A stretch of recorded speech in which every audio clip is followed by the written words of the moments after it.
प्यारी प्यारी भव्य आत्माओं, नहीं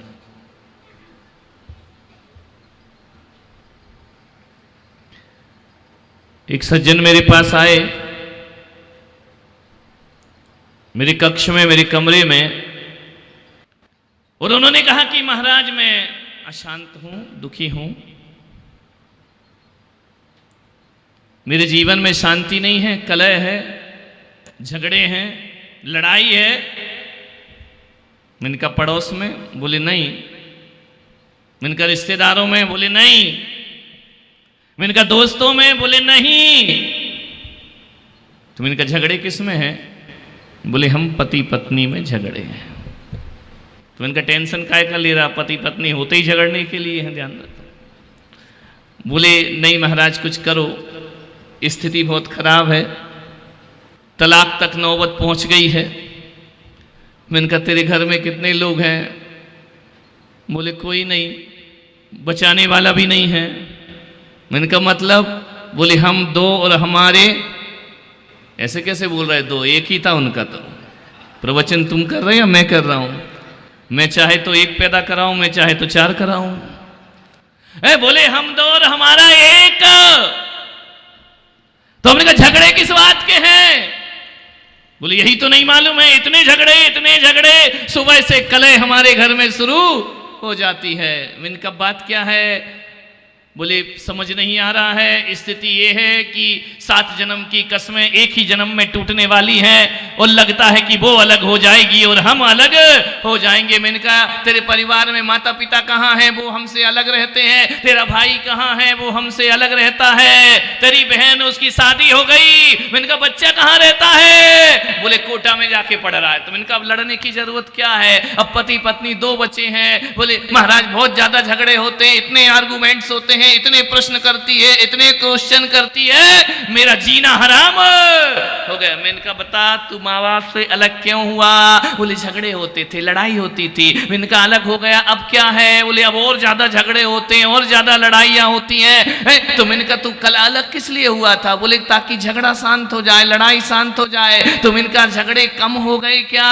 बोले कम तो नहीं हुए महाराज, परिवार कम हो गया लेकिन लड़ाई कम नहीं हुई। ध्यान रखना, परिवार छोटा करने से जीवन में शांति नहीं आया करती है। ध्यान रखिए, आदमी की कलह, आदमी के झगड़े, 2 रहे तो भी झगड़ेगा और 4 रहे। मैंने पूछा एक बात बता उदयपुर के दीवाने। बोले बताइए महाराज क्या पूछ रहे हैं? मैंने कहा एक बात बता, झगड़े तो जब तू परिवार के साथ था तब भी होते थे और झगड़े अकेला है तब भी होते हैं। बोले हाँ महाराज अब लगता है कि कुछ ज्यादा झगड़े होते हैं। तो मैंने कहा परिवार के झगड़ों और अब के झगड़ों में क्या कुछ अंतर समझ में आया?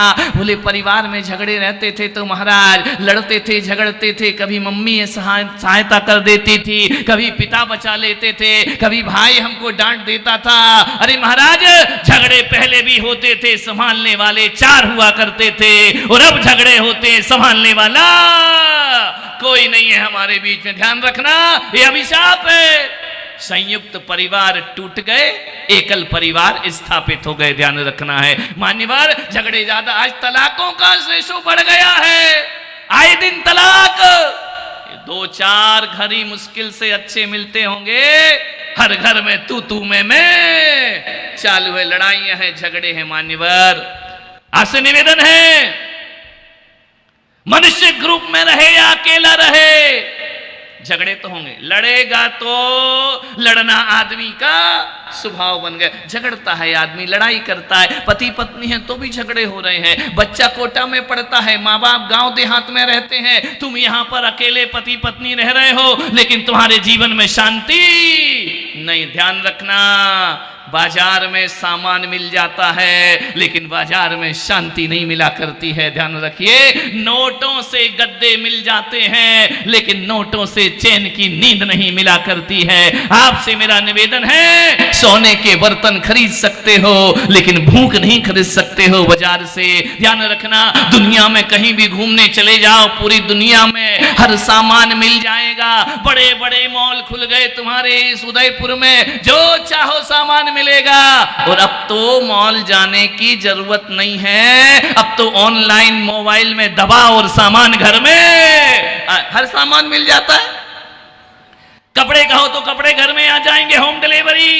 भोजन घर में आ जाएगा, बस पत्नी नहीं आती, बाकी सब आ जाते हैं। ध्यान रखना, मोबाइल से ध्यान रखिए। आपसे मेरा निवेदन है, बड़ी विनम्रता के साथ मैं कह रहा हूं, हर सामान बाजार में मिलता है लेकिन शांति जो है ना, शांति बाजारों में नहीं मिलती है, शांति दुकानों में नहीं मिलती है। शांति यदि चाहिए उदयपुर वालों तो संतों के सत्संग से जीवन में शांति मिला करती है। ये शांति की दुकान है, ये सुकून की दुकान है। ढंग से बजाओ रे, ढंग से। सोचना है, विचार करना है। आदमी लड़ता है, कभी अपने आप से लड़ता है, कभी पत्नी से लड़ता है, कभी बच्चों से लड़ता है। आदमी के जीवन में लड़ाइयां मौजूद है, मान्य। सोचना है, संयुक्त परिवार था, गुस्से तब भी आते थे, गुस्सा अब भी आता है, लेकिन जब परिवार संयुक्त था ना तो गुस्सा थोड़ा थोड़ा बट जाया करता था। अब बटता नहीं है, अब सीधा एक पर ही निकलता है। एक बच्चा आया, बोले महाराज, छोटा सा था, आजकल की मम्मियां इतना पीटती क्यों है? कुछ भी गड़बड़ हुआ तड़ाक से एक गाल पे डांटती रहती है, झुंझलाती रहती है। क्या करूं महाराज? मैंने कहा मम्मी बदल ले। बोले ऐसे कैसे हो जाएगा, मम्मी कैसे बदल दूंगा? तो मैंने कहा मम्मी नहीं बदल सकता तो अपनी आदतें बदल ले, दो में से एक तो बदलना पड़ेगा। बोले मांगा ये बताओ, मारती है तो मारे, लेकिन एक बात बताओ, ये आजकल की मम्मियाँ इतना ज़्यादा पीटती क्यों हैं? मैंने कहा इसलिए पीटती हैं कि पहले भी मम्मियाँ होती थी और आज भी होती हैं। हमारी भी मम्मी थी, ध्यान रखना। जब उसे गुस्सा आता था, ध्यान रखना, जब मम्मी को गुस्सा आता था तो पहले की मम्मियाँ पनघट पे जाती थी, नदी में जाती थी, वहाँ कपड़े धोती थी, सारा गुस्सा पीट पीट कर कपड़े पर निकाल दिया करती थी। आज की मम्मियाँ कपड़े तो धोती नहीं है, वॉशिंग मशीन कपड़े धोती है। अब पिटता पप्पू है, ध्यान रखना। सारा क्रोध बच्चे पे निकलता, जाएगा कहां वो क्रोध? जो भीतर भरा है वो बाहर। मम्मियां करती क्या है? कल कुछ महिलाएं मेरे कमरे में बैठी थी, बोले महाराज एक कपड़े वाली कपड़े धोती है, बर्तन वाली बर्तन धोती है, सामान ऑनलाइन आ जाता है, जो काम महीनों का था वो मिनटों में हो जाया करता है, घंटों का काम सेकंड में हो जाया करता है। इतना सब होने के बाद भी उस महिलाओं से पूछो कि प्रवचन में क्यों नहीं आती? बोले हमारे पास समय नहीं है। विचार, इनके पास समय ही नहीं है। काय में बिजी हो मेरे भाई, जरा ये तो बताओ। ना कपड़े धोना, ना बर्तन मांजना, ना भोजन बनाना, सब काम सारा फट हो जाता है। सबसे ज्यादा बिजी काय में है? फेसबुक। और बोले एक बहू आई, बोली महाराज मेरी सास बहुत बड़बड़ करती है, इतना बोलती है। उसको चुप करने का कोई मंत्र है तुम्हारे पास? कोई माला है? मैंने कहा चुप करने का मेरे पास ऐसा तो कोई मंत्र मैंने मंत्र शास्त्र में देखा नहीं कि सासू को कैसे चुप किया जाए। मैंने कहा एक काम कर। बोली क्या? मैंने कहा आईफोन लाके दे दे उसको। तो बोली उससे क्या होगा? मैंने कहा फेसबुक चलाना सिखा दे, कमरे में भी चुप बैठेगी, बोलने की कोई जरूरत।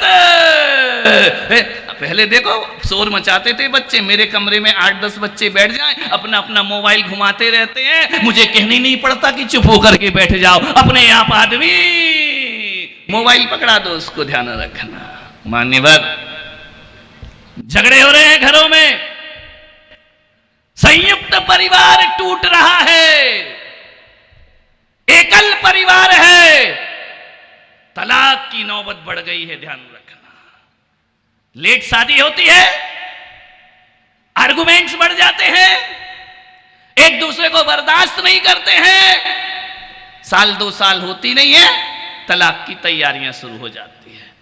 यदि यही वातावरण रहा तो हम फिर गर्व से नहीं कह सकते हैं कि हमारे देश की नारी वो नारी है जो एक पति के सहारे पूरी जिंदगी गुजार दिया करती है। यदि इस कल्पना को स्थापित करना है हमेशा हमेशा के लिए, तो आज ये वातावरण बदलना पड़ेगा। ये तलाक के बढ़ते हुए रेशों को रोकना पड़ेगा। तलाक का बढ़ता हुआ ग्राफ, यदि इस ग्राफ को नहीं रोका गया तो हमारे देश को अमेरिका बनने में फिर ज्यादा देर नहीं लगेगा। वहां ध्यान रखना, आए दिन जूते चप्पल की तरह पति बदल लिए जाते हैं। ध्यान रखिए मान्यवर, आपसे निवेदन है, अपने घरों को सुधारो। मंदिरों में स्वर्ग मत तलाशो, घरों को स्वर्ग बनाने का प्रयास करिए। ध्यान रखना, अपने परिवार को स्वर्ग बनाओ। मां अपना करियर बनाने में लगी है, बाप अपने व्यापार में लगा है, बच्चों के लिए किसी के पास वक्त नहीं है। ध्यान रखिए मान्यवर, झगड़े होते हैं, आदमी लड़े बिना नहीं रहेगा जिंदगी में। झगड़े तो महापुरुषों के घर में भी हुए, कौरव पांडव के घर में भी झगड़े थे, भरत बाहुबली के घर में भी झगड़े थे, और अयोध्या नरेश दशरथ के घर में भी झगड़े थे। ध्यान रखना, झगड़े सब जगह होते हैं, लड़ाइयां सब जगह होंगी, लेकिन कोई ना कोई उन्हें संभालने वाला होना चाहिए। एक आदमी शादी करता है, सोचता है कि मेरा जीवन रंगभूमि बन जाएगा, साल 2 साल नहीं हो पाते हैं, वो रणभूमि बन जाता है। ध्यान रखना, मन अशांत हो जाता है, परिवार टूट जाता है, किसी के पास भी धैर्य नहीं है, सहनशीलता खत्म हो गई। मैं आप सबसे बड़ी विनम्रता से निवेदन करता हूं, नवरात्रि आती है, अभी आएगी कार्तिक मास में, कुमार मास में महिलाएं नवरात्रि के व्रत करती हैं। पर्युषण पर्व आएगा, श्वेतांबर समाज 8-8 दिन के उपवास करेंगे, दिगंबर समाज 10-10 दिन के उपवास करेंगे, कोई 28 करता है, कोई 16 करण के 1-1 महीने के उपवास धारण कर लेते हैं। मैं आपसे निवेदन कर रहा हूं बड़ी विनम्रता के साथ कि इस बार जो चातुर्मास हो रहा है, खूब व्रत करो, खूब उपवास करो, खूब साधना करो, लेकिन एक बात याद रखना, अपने जीवन में स्मरण करना कि अकेले व्रत और उपवास करने से जीवन में शांति नहीं आने वाली है, जीवन सुखी होने वाला नहीं है।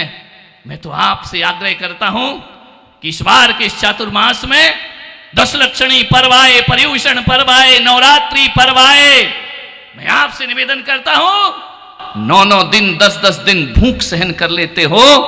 मैं पुलक सागर कहता हूं कि अकेले भूख सहन करना तपस्या नहीं है, किसी की 2 बात सहन करना ये भी बहुत बड़ी तपस्या हुआ करती है। ध्यान रखिए, घर में किसी की 2 बात सहन नहीं करते। किसी ने कुछ कह दिया, हमसे ऐसा क्यों बोला, अरे बोल दिया तो बोल दिया, तुम कौन से लखनऊ के नवाब हो मेरे भाई कि हमें कोई कुछ नहीं बोल सकता है। लखनऊ के नवाब के वंशज टांगे चला रहे हैं लखनऊ में, ध्यान रखना, गई उनकी नवाबी। ध्यान रखिए मान्यवर, हमसे कोई कुछ नहीं बोल सकता, हम किसी की नहीं सुनते हैं।